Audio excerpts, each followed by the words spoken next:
Lesson 9, it's a poem written by Philip Larkin. The poem name is The North Ship.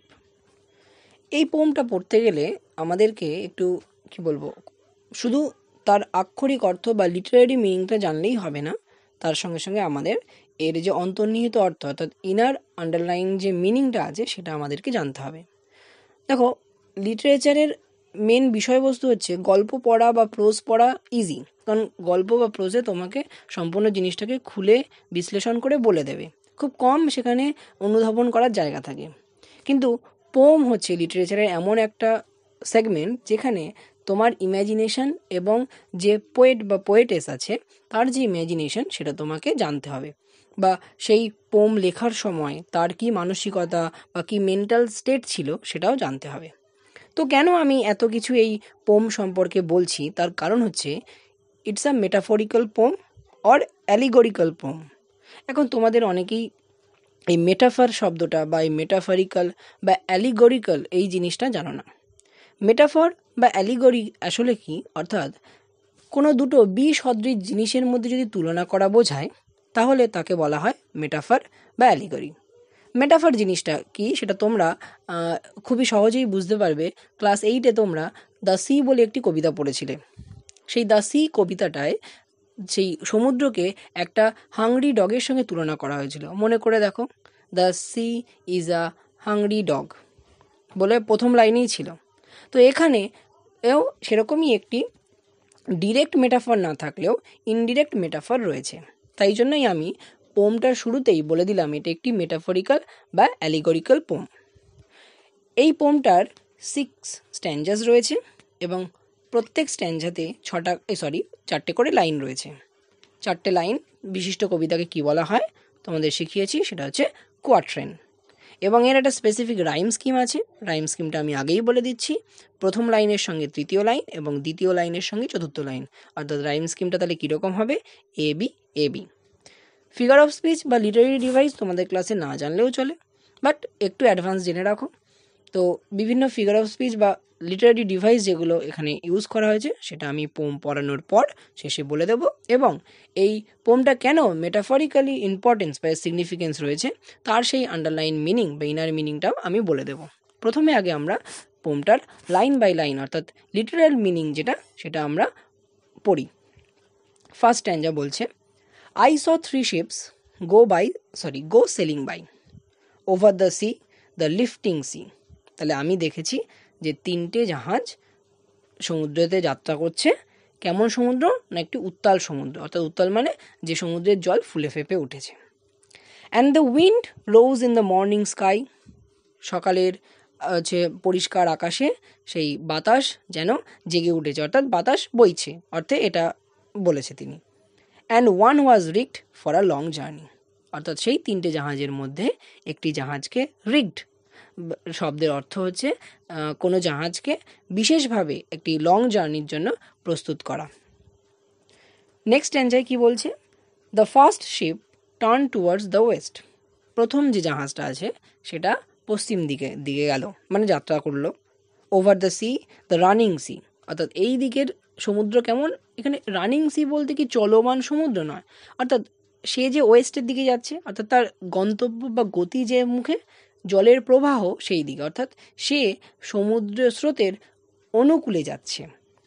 And by the wind was all possessed, অর্থাৎ এখানে বাতাস তার অর্থাৎ সেই শিপের যে গতি বা শিপের যে দিক সেটাকে দখল করেছে বা অধিকার করেছে। এখন এই অধিকার বলতে ধরো পালতোলা নৌকা বা ধরো শিপ যদি হয়, তাহলে ধরো যে দিকে হাওয়াটা বয় সেই দিকেই হচ্ছে পালের হাওয়াটা বেঁধে সেই দিকে যাবে, অর্থাৎ যে দিকে হাওয়াটা বাঁধবে অর্থাৎ যে দিক বরাবর বায়ুটা যাবে।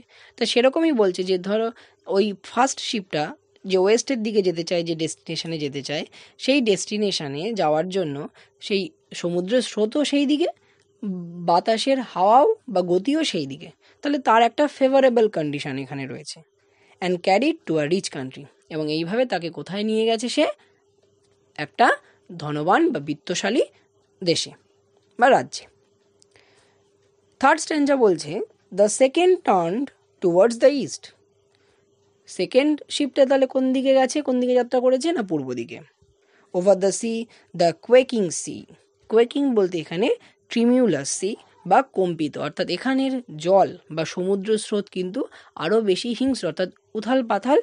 কোন অর্থে না, এখানে কোয়েকিং সি বলতে বুঝিয়েছে তার যাত্রা যেদিকে তার বিপরীত দিকে সমুদ্র স্রোত, অর্থাৎ তার অনুকূলে রয়েছে।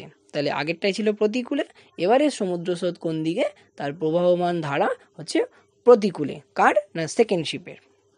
And the wind hunted it like a beast to anchor in captivity, অর্থাৎ একটা মানে এখানে বাতাস তাকে যেন তাড়া করেছে, অর্থাৎ যেমন ধাওয়া করে ঠিক ধাওয়া করেছে।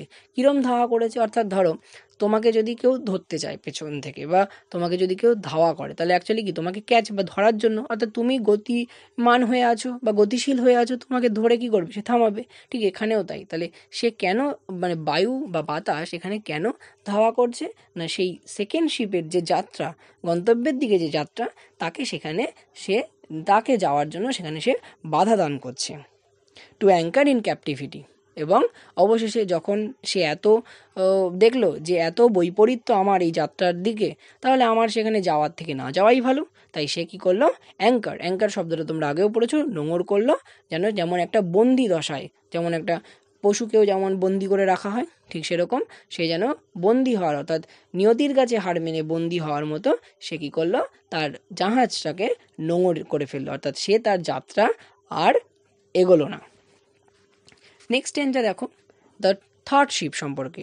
The third ship drove toward the north.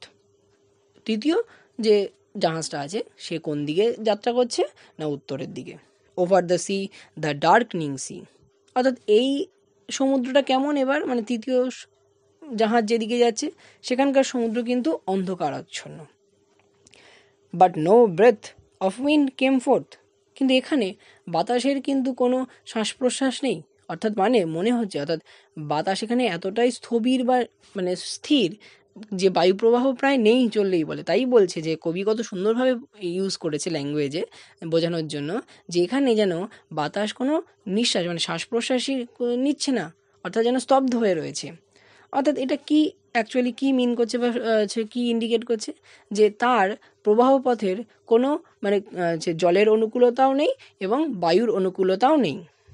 And the decks শোন ফ্রস্টলি, এবং সে নর্থের দিকে যাচ্ছে, ফলে নর্থের দিকে কি একটু শীতল আবহাওয়া। তাই বলছে তার যে ডেক, অর্থাৎ জাহাজে যে তক্তা বা তক্তপোষগুলো থাকে সামনে দেখবে ওখানে, সেখানে কি জমে গেছে, ফ্রস্ট, অর্থাৎ বরফ জমে গেছে এবং সেগুলো চকচক করছে। দেখো এর একটা আলাদা অর্থ বা মিনিং হতে পারে। ধরো যদি ওয়েটই হয়ে যায়, যদি ফ্রস্ট জমলে তো ওয়েটই হয়ে যাবে। একে জলের কোনো গতি নেই সেখানে, দ্বিতীয় সেখানে বায়ু যেমনভাবে বইছে না তার অনুকূলে, তাহলে তার ওপরে যদি এখন ফ্রস্ট জমে যায়, তাহলে ওয়েটই হয়ে গেলে, তার ওজন বেড়ে গেলে তার ভাসমানতাটা কমে যাবে, বা গতি সে যতটাও চলে যাচ্ছিল তাকে এগিয়ে যেতে আরও কষ্ট করতে হবে। Next stanza, the northern sky rose high and black. সেই উত্তরের যে আকাশ সে এখন আরও ঘন কালোতে উত্তীর্ণ হয়েছে। Over the proud unfruitful sea, সেই কার ওপর না, সেই দাম্ভিক বা গর্বিত নিষ্ফলা সমুদ্র। এখানে সমুদ্র কি করে নিষ্ফলা, অর্থাৎ এই সমুদ্র তাকে কি করছে না, বা নির্মম ভাবে এই সমুদ্র, আনফরগিভিং সি আমরা পরের লাইনেই দেখব। Over the proud unfruitful sea east and west the ships came back happily or unhappily, অর্থাৎ এই যে দাম্ভিক আনফ্রুটফুল অর্থাৎ নিষ্ফলা যে সমুদ্র, সেই সমুদ্রকে নিষ্ফলা কেন বললো? সমুদ্রকে নিষ্ফলা বললো এই কারণে যে যখন সে ধরো যাত্রা করছে, সেখানে যাত্রাপথে সে তো আর কোনো তাকে গন্তব্যে পৌঁছে দেওয়ার জন্য কোনো প্রকার সাহায্য বা তার যে কষ্টের যে ফল সেটা তো সে দিতে পারছে না, বা তাকে তো ত্বরান্বিত করে এগিয়ে দিতে পারছে না। তাই ধরো যে জমির থেকে কোনো খাদ্যশস্য উৎপন্ন হয় না, তাকে আমরা কি বলি, অনুর্বর বা নিষ্ফলা জমি। ঠিক তাই এখানেই কবি তুলনা করে বলেছে যে সেই নিষ্ফলা সমুদ্র। East and west the ships came back, পূর্ব এবং পশ্চিমের যে জাহাজ ছিল তারা ফিরে এসেছে। কীরকম না, তাদের স্টেট কেমন না, হ্যাপিলি অর আনহ্যাপিলি, অর্থাৎ কেউ সুখীভাবে কেউ অসুখীভাবে। এবার কেন, তাহলে সুখীভাবে কে ফিরেছে, সেই ফার্স্ট শিপটা, আর অসুখীভাবে কে ফিরেছে? সেকেন্ড শিপটা। কেন না, ফার্স্ট শিপটাকে প্রবাহমানতা আর আনুকূল্য, তারপরে বায়ুর প্রবাহের আনুকূল্য দিয়ে তাকে একটা রিচ কান্ট্রিতে নিয়ে গিয়েছিল, ফলে সেখানে সে লাভবান হয়েছে বা আরও প্রিভিলেজড হয়েছে, ফলে সেখানে তার মানে যাই হোক সে সমৃদ্ধ হয়েছে অ্যাকচুয়ালি, ফলে তাই সে হ্যাপি। আর আরেকজন যে হচ্ছে ইস্টের দিকে অর্থাৎ সেকেন্ড শিপ যেটা গেছিলো, সেই সেকেন্ড শিপ যে যাওয়ার জন্য যে পথ অবলম্বন করেছিল সেই পথে কি রয়েছে, মানে সেই পথে বায়ুপ্রবাহ বলো বা সমুদ্রের স্রোত বলো তার আনুকূল্যে ছিল না, ফলে সে তার গন্তব্যে যাওয়ার জন্য এত প্রতিকূলতা ফেস করেছে যে সে শেষে গিভ আপ করে দিয়েছে এবং গিভ আপ করে রিটার্ন করেছে শূন্য হাতে, তাই সে কি unhappy. Last answer, but the third went wide and far. কিন্তু তৃতীয় যে শিপ অর্থাৎ যে নর্দার্ন শিপ, অর্থাৎ আমরা যেটা নর্থের দিকে বা থার্ড শিপটা সম্পর্কে বললাম, যেটা কিনা উত্তর দিকে যাত্রা করেছিল, যার সব থেকে বেশি প্রতিকূলতা আমাদের দেখে মনে হয়েছে, সে কিন্তু আরও বিস্তীর্ণ সমুদ্রে আরও দূরে যাত্রার পর যাত্রা করেই গেছে, সে কিন্তু থামেনি। ইন্টু অ্যান আনফরগিভিং সি, সেই নির্মম সেই নির্দয় সমুদ্র। তাহলে নির্মম নির্দয় আমি আগেও বললাম, ওই হচ্ছে আনফ্রুটফুল বলতে গিয়ে, তাহলে নির্মম নির্দয় কেন? অর্থাৎ সে যে এত কষ্ট করে এগিয়ে যাচ্ছে তার প্রতিও তার কোনো মায়া হয় না। Under a fire spilling star, অর্থাৎ একটি আগুন ছড়ানো তারার নিচ দিয়ে সে বয়ে চলে যাবে। And it was rigged for a long journey. এখানে দেখো ইট প্রোনাউনটা দিয়ে বুঝিয়ে দিল যে এই থার্ড শিপকেই কিন্তু সেই ফার্স্ট স্ট্যান্জায় বলেছিল যে লং জার্নির জন্য তৈরি করা হয়েছিল। এইবার তুমি তো গল্পটা পোমটা পড়লে এবং পোমটার লিটারালি মিনিং খুব ভালোভাবে বুঝে গেলে, তাহলে এর সঙ্গে মেটাফারটা কিসের সঙ্গে আছে? দেখো, সমুদ্র বা সি যে বিভিন্ন রূপ দেখলাম আমরা, কোথাও হচ্ছে কাউকে খুবই প্রিভিলেজ অর্থাৎ সুযোগ সুবিধা দিচ্ছে, কাউকে সুযোগ সুবিধা অল্প দিচ্ছে বা না দেওয়ার মতোই প্রায়, আর একজনের প্রতি তো খুবই বিরূপ হয়ে রয়েছে। দেখো, এই তিনটে জিনিসই আমাদের জীবনে দেখো হয়ে থাকে। যেমন দেখো, যদি আমি বলি যে যদি আমাদের জীবন প্রবাহের যে ভাগ্য, জীবন প্রবাহের যে ধারা, সেই ধারায় দেখো নিয়তির যে আমাদের মানে রোল, অর্থাৎ কার ভাগ্যে কার নিয়তিতে কী আছে আমরা জানি না। অর্থাৎ আমরা যে জিনিসটা নিয়ে ধরো বলি যে আমার এটা নেই ওটা নেই, এই জন্য আমি এটা করতে পারছি না, দেখা যাচ্ছে আমার থেকে আরও অসুবিধায় অন্য একজন আছে, সে কিন্তু ঠিক তার কষ্ট সহ্য করে সেই কষ্টের মধ্যে থেকে রিসোর্স জোগাড় করে বা সম্পদ বা সোর্স জোগাড় করে কিন্তু ধীরে ধীরে উন্নতি করে সে কিন্তু একটা পর্যায়ে যাচ্ছে। তাহলে এখানে আমাদের আগে বুঝতে হবে যে সমুদ্রকে তাহলে কী রিপ্রেজেন্ট করছে না আমাদের নিয়তি, এবং তিনটে যে শিপ বা তিনটে যে জাহাজকে দিয়ে কবি কী বুঝিয়েছেন, তিনটে জাহাজ দিয়ে কবি বুঝিয়েছেন যে প্রথম জাহাজটিকে দিয়ে বুঝিয়েছেন সেই শ্রেণীর মানুষজন বা সেই শ্রেণীর লোকজন যাদের কিনা জীবনের সুযোগ সুবিধা বা তারা প্রিভিলেজড, এটা তাদের কোনো হাত নেই। তারা ধরো তার বাবা খুব বিত্তবান বা ধরো প্রভাবশালী, তার সুযোগে সে ধরো একটা ভালো চাকরি বাকরি পেয়ে গেল, তো এখানে কিছু করার নেই। তাই এখানে ওই ফার্স্ট স্ট্যান্জা বা ফার্স্ট শিপকে দিয়ে এটা রিপ্রেজেন্ট করিয়েছে। সেকেন্ড শিপকে কী রিপ্রেজেন্ট করেছে? সেই ধরনের ব্যক্তি বা সেই ধরনের মানসিকতার ব্যক্তি যারা মানে এরকমই একই, অর্থাৎ দ্বিতীয় এবং তৃতীয় যে শিপের মাধ্যমে যে রিপ্রেজেন্টেশন করা হয়েছে, দুটো শ্রেণীর মানুষ প্রায় এক, কিন্তু দুটো একটা পার্থক্য আছে। পার্থক্য হচ্ছে যে দ্বিতীয় শ্রেণীর মানুষেরা এই কষ্ট, প্রথমে একটুখানি কষ্ট থেকে উত্তীর্ণ হয়ে আরেকটু কষ্ট পেল, তখন সেই কষ্টের সময়টাকে পেরিয়ে গিয়ে আরেকটা সময় দেখলো, কিন্তু যেই এই কষ্টটা পেরিয়ে গিয়ে দেখা গেল তার একটা বা দুটো এরকম কঠিন সময় পরেই তার জীবনে সেই পরমানন্দ বা একটা যাই হোক তার রিওয়ার্ড বা ধরো কর্মফল ছিল হয়তো একটা বৃহত্তর কর্মফল, কিন্তু সে সেইটা যাওয়ার আগেই ঈশ্বরের বিভিন্ন কঠিন সময় দিয়ে তাকে পরীক্ষা করে নিচ্ছিল। ঠিক তার মানে ফাইনাল পরীক্ষার আগেই দেখা গেল তার আগের পরীক্ষাতে সে এসে গিভ আপ করলো, বলে এ কষ্ট আর ভাল লাগছে না, হ্যাঁ আর এই স্ট্রাগল আমি মেনে নিতে পারছি না, তাই সেগুলো জীবনের কাছে বা জীবন সংগ্রামে সে হার স্বীকার করে কী করলো, পিছিয়ে এলো বা হার পরাজয় করে সে কিন্তু ওই আনহ্যাপিলি অর্থাৎ অসুখীভাবে সারা জীবন যাপন করার জন্য প্রস্তুত হয়ে পড়ল। কিন্তু অপরান্তে দেখো আরেক ধরনের লোক, অর্থাৎ যে মানে আরেক ধরনের অধ্যবসায়ী বা পারসিভারেন্স আমরা দেখতে পাই, সেই সমস্ত শ্রেণীকে থার্ড শিপ দিয়ে বোঝানো হয়েছে, যারা কিনা যে কোনো পরিস্থিতিতেই নিজেদের মনোবলকে কী বলে ক্ষুণ্ণ করে না বা নষ্ট করে না। আজকে যদি ধরো কোনো ব্যক্তিকে আমি যদি বলি যে তোমার দ্বারা হবে না, হ্যাঁ হবে না, তুমি যদি এবার ধরো বা আমার ব্রেন মানে কথার মাধ্যমে তুমি যদি ব্রেন ওয়াশড হও, তাহলে তুমি সহজেই প্রভাবিত হয়ে পড়ছো, ফলে তোমার মনের বা তোমার মস্তিষ্কের ওপর নিজের কন্ট্রোল নেই বা মনের ওপরেও কন্ট্রোল নেই, তুমি যার কথায় তাই, মানে আমি যদি বলি এখন তোমার কান কাক কেটে নিয়ে চলে গেছে, ও তোমার নামে বাজে কথা বলেছে, তুমি আমার কথায় বিশ্বাস করে ওকে গিয়ে দু কথা শুনিয়ে দিলে, এটা ভাবলে না যে তার সাথে কী সম্পর্ক, কেন ও বলল, এরকম কি ও আদৌ বলতে পারে বা কোন পরিপ্রেক্ষিতে সে বলল, ইত্যাদি ইত্যাদি বিষয়। যাই হোক, বেশি কমপ্লিকেটেড না করে সোজা ভাষায় বলি, থার্ড শিপের এখানে রিপ্রেজেন্টেশনটা হচ্ছে সেই ধরনের মানুষ যারা যে কোনো পরিস্থিতি হোক, সেটা আনুকূল্যে হোক বা প্রতিকূল্যে হোক, যাই হোক না কেন, তাদের কাজই হচ্ছে সেই সময় থেকে নিজেকে ধীরে ধীরে ধীরে ধীরে তৈরি করে উন্নত করা। সে কষ্টে আছে না আনন্দে নেই, এটা দেখার তার সময় নেই। অর্থাৎ সে তার জীবনের মূল লক্ষ্যই হচ্ছে সমস্ত কাঠিন্য পেরিয়ে এগিয়ে যাওয়া। হ্যাঁ, যেমন আমাদের বিভিন্ন মহাপুরুষ বা আজকে যদি কালাম যদি ভাবতো, মানে এপিজে আব্দুল কালামের কথা বলছি, যে সে তো সামান্য একটা ওই হচ্ছে রামেশ্বরমের ছোট্ট তামিলনাড়ুর একটা দ্বীপে, যেখানে তার বাবা মা তেমন বেশি শিক্ষিত না, ওরকম বড় লোক না, সেই জায়গা থেকে সে দাঁড়িয়ে ভারতের রাষ্ট্রপতি হয়েছেন এবং ইন্ডিয়ান অ্যারোস্পেস ইঞ্জিনিয়ারিং বা ইন্ডিয়ান অ্যারোস্পেস বা সায়েন্স টেকনোলজিতে তার অবদান আজকে অনস্বীকার্য। তাহলে সে যদি সেই স্বপ্ন দেখে তার সেই অসুবিধাগুলো একের পর এক পেরিয়ে এসে শেষ পর্যন্ত তাকে কিন্তু তার কাঙ্ক্ষিত জায়গায় পৌঁছেই দিয়েছে।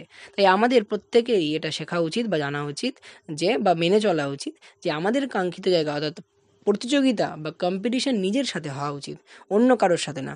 পাশের বাড়ি 10 ঘন্টা পড়লো, আমাকে 11 ঘন্টা পড়তে হবে, কিন্তু আমি না পড়ে 11 ঘন্টা ওই দাগিয়ে যাচ্ছি বা দেখে দেখে লিখে যাচ্ছি বা দেখে দেখে অঙ্ক করছি বা নোট করছি, এটাকে পড়া হবে না। তোমার কম্পিটিশন নিজের সাথে করো। আগের দিন আমি 5-6 ঘন্টা একদম সিরিয়াসলি পড়েছি, আজকে আমি 6.5 ঘন্টা পড়বো, কালকে আমি 7.5 ঘন্টা পড়বো, আজকে পার ডে 10টা করে অঙ্ক করব, পরের মাস থেকে চেষ্টা করবো পার ডে আমি 15টা করে অঙ্ক করব। এরকম গোল সেট করা উচিত। যাই হোক, এবার বেশি জ্ঞানের কথায় না এসে আমরা ফিগার অফ স্পিচে আসি। দেখো, তোমাদের আগের কবিতাগুলোর ক্ষেত্রেও আমি কিছু ফিগার অফ স্পিচ বা লিটারেরি ডিভাইস শিখিয়েছিলাম। এখানে অনেকগুলোই আছে, বাট তোমাদের ক্লাস অনুযায়ী আমি অল্প কটাই বলছি। সেক্ষেত্রে দেখো, ওই তোমাদের থার্ড স্ট্যান্জার লাস্ট লাইনের আগের লাইন, অর্থাৎ থার্ড লাইনে দেখো লেখা আছে অ্যান্ড দ্য উইন হন্টেড। এখন বাতাস তো আর কাউকে তাড়া করে না, তাড়া করতে পারে কারা? এটা কবির কল্পনা। অর্থাৎ তাড়া করা এই স্বভাবটা কোনো একটা লিভিং বিং। তাহলে যখনই মনে রাখবে কোনো জীবন্ত মানে নির্জীব বা ইনঅ্যানিমেট অবজেক্টের ওপর যদি যে রাইটার বা ন্যারেটার বা তোমার হচ্ছে পোয়েট বা পোয়েটেস, তার উপরে যদি প্রাণসত্তা বা লাইফ ইমপ্রেজেন্ট করে বা ইম্পোজ করে, ইমপ্রেজেন্ট বলা ভুল, ইম্পোজ করে বা প্রাণসত্তা আরোপ করে, তখন এই লিটারি ডিভাইসটাকে বলা হয় পারসনিফিকেশন, বাংলায় বললে ব্যক্তি সত্তা আরোপ। এবং এই একই লাইনে দেখো লেখা আছে ওই win haunted it like a beast. তাহলে যখনই এরকম ডিরেক্ট তুলনা করা হয় লাইক বা অ্যাজ এই শব্দটা দিয়ে, তখন তাকে বলা হয় লিটারি ডিভাইস হিসেবে সিমিলি, অর্থাৎ যেখানে ডিরেক্ট তুলনা করা হয়। আর এছাড়াও বিভিন্ন ইমেজারির ইউজ করা হয়েছে এখানে। ধরো ইমেজারি বলতে ধরো ফায়ার স্পিলিং স্টার্স, তারপরে যে ধরো ওই ডার্কেনিং সি এর ইমেজ, তারপরে একটা রিপিটেশন আছে ওভার দ্য সি কথাটা দেখো, প্রত্যেক স্ট্যান্ডার কিছুটা রিপিটেশন, 3টে স্ট্যান্ডাতে রিপিটেশন আছে। তো এরকম ধরনের যে ফিগার অফ স্পিচগুলো, সেগুলো জানলে তোমাদের পরবর্তীতে ক্লাসে বা হায়ার স্টাডিজে যখন তোমরা 11-12 পড়বে বা যদি কেউ পরবর্তীতে অনার্স নাও, তাহলে তোমাদের অনেক কাজে লাগবে।